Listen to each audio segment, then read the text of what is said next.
In today's video, I'm going to teach you how to change master password in 1password. We'll walk through the process in the web app, keep it simple, and make sure you know exactly what to expect. Before we begin, make sure you remember your current master password because you'll need it to confirm the change. Also, 1password sometimes calls this the account password. It's the same thing. Start by opening your browser and searching for 1password. Click the official site so you're working in the secure web app.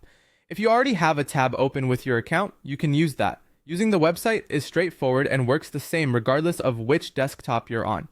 Next, log in with your account, follow the prompts you normally use, and complete any security checks you have enabled.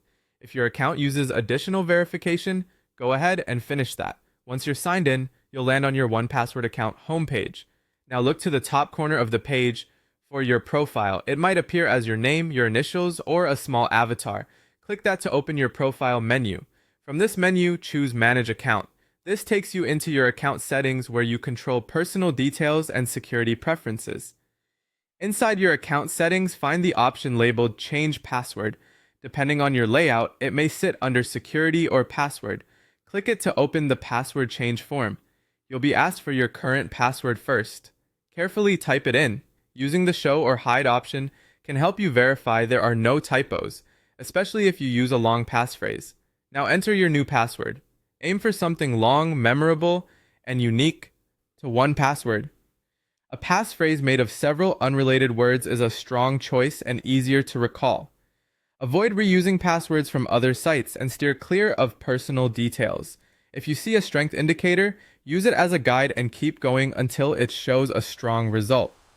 Confirm the new password if prompted.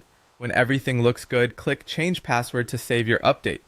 You may be asked to confirm through additional verification if you have it turned on. After the change is successful, you'll see a confirmation message. From now on, you'll use this new master password to unlock your account. Some devices or apps may ask you to sign in again the next time you open them. This is normal after a password change. That's it. You searched for 1password, logged in, opened your profile, went to Manage Account, chose Change Password, entered your current password, set a strong new one, and confirmed the change. Keep your new master password safe and memorable, and you're all set.